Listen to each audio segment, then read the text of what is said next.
budidaya dan gulma dalam memanfaatkan sumber daya yang terbatas seperti air, unsur hara, cahaya matahari, dan ruang tumbuh.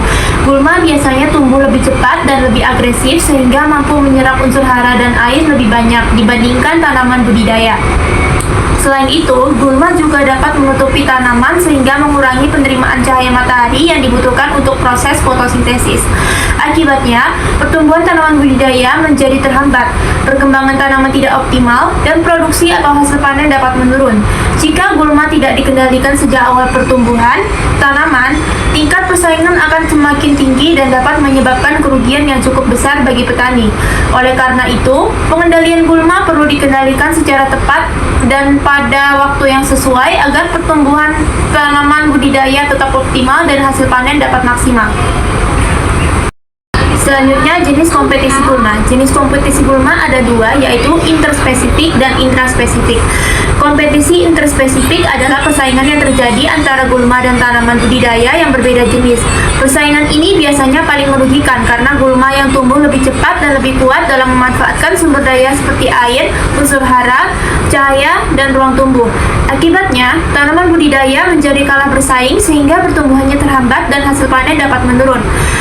Kompetisi intraspesifik adalah persaingan yang terjadi antara individu yang sejenis, misalnya antar gulma dengan gulma atau antar tanaman budidaya dengan tanaman budidaya yang sama. Persaingan ini terjadi ketika jumlah tanaman terlalu rapat sehingga sumber daya yang tersedia tidak cukup untuk semua individu. Kondisi ini dapat menyebabkan pertumbuhan tanaman menjadi kurang optimal. Tunggu lewat aku dulu. Baiklah, di sini saya akan menjelaskan mengenai faktor kompetisi. Jadi, faktor kompetisi itu adalah segala kondisi atau sumber daya yang diperebutkan oleh tanaman atau organisme dalam lingkungan yang sama, sehingga dapat mempengaruhi pertumbuhan dan perkembangan mereka. Beberapa faktor yang menyebabkan terjadinya kompetisi antara gulma dan tanaman budidaya antara lain yaitu seperti cahaya matahari, unsur hara, air, dan ruang tumbuh. Jadi, gulma ini merupakan tanaman yang tumbuh di tempat yang tidak diinginkan dan dapat mengganggu pertumbuhan tanaman utama. Salah satu cara gulma mengganggu tanaman adalah melalui kompetisi atau persaingan dalam mendapatkan sumber daya yang tersedia di lingkungan. Gulma yang tumbuh lebih cepat dan lebih tinggi dapat menghalangi cahaya matahari yang dibutuhkan tanaman untuk melakukan fotosintesis. Selain itu, gulma juga dapat menyerap air dan unsur hara dari dalam tanah sehingga ketersediaannya bagi tanaman budidaya menjadi berkurang.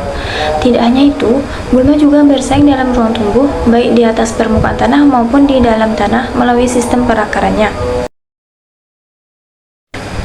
Baiklah, selanjutnya adalah dampak kompetisi gulma. Jadi, dampak kompetisi gulma ini dapat menimbulkan berbagai dampak negatif bagi pertumbuhan tanaman, yaitu salah satunya adalah penurunan hasil 20 hingga 80%. Pertumbuhannya terhambat, kualitasnya menurun, sehingga biaya produksi pun meningkat.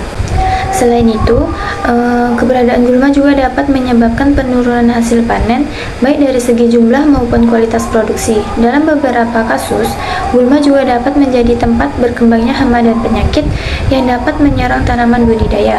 Oleh karena itu, pengendalian gulma sangat penting dilakukan agar tanaman dapat tumbuh dengan optimal dan hasil produksi pertanian dapat meningkat. Baiklah, di sini saya akan menjelaskan mengenai periode kritis.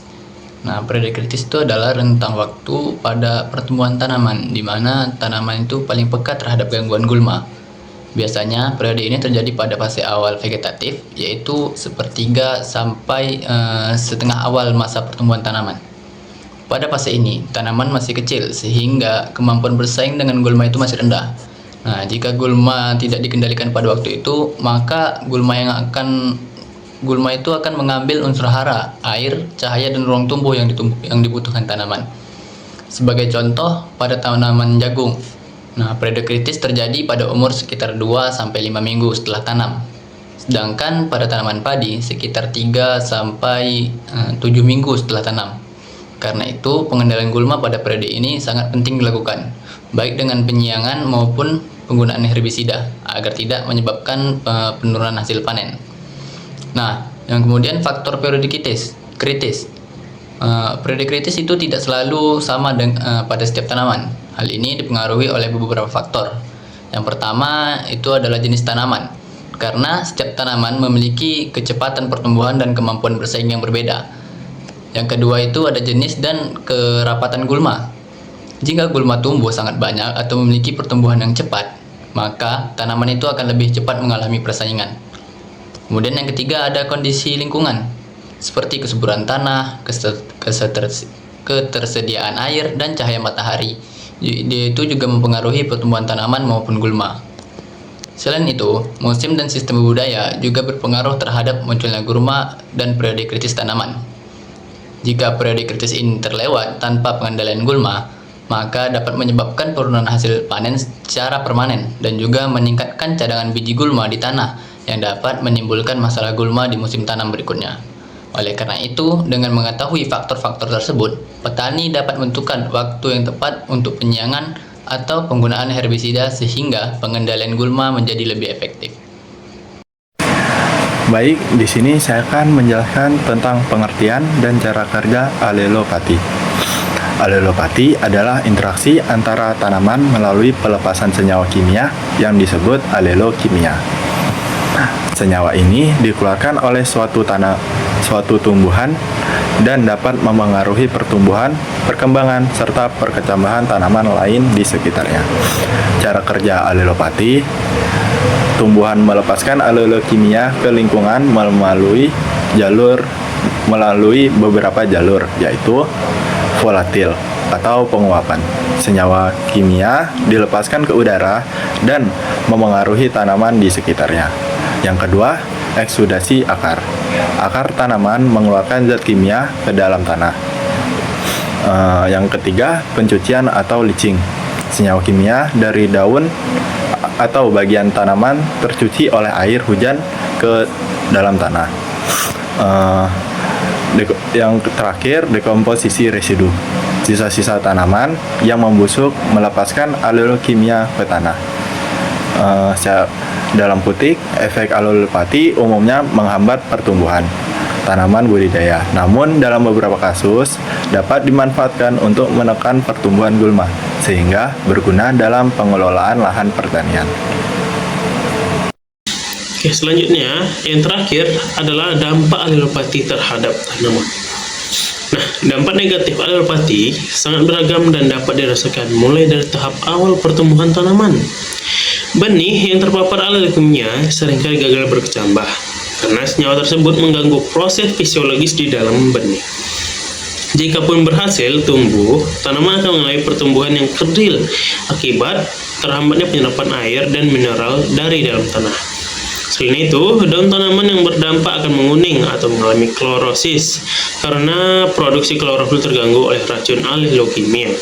Pada tingkat paparan yang tinggi, kondisi ini bahkan dapat berujung pada kematian tanaman secara keseluruhan.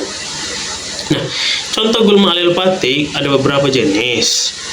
Dikenal memiliki kemampuan alelopatik yang kuat dan menjadi ancaman serius bagi tanaman budidaya, seperti teki atau Cyperus rotundus yang menghasilkan alkaloid dan fenol yang mampu menghambat perkecambahan padi secara signifikan. Selanjutnya adalah alang-alang atau Imperata cylindrica, memproduksi asam fenolat yang menekan pertumbuhan berbagai tanaman di sekitarnya.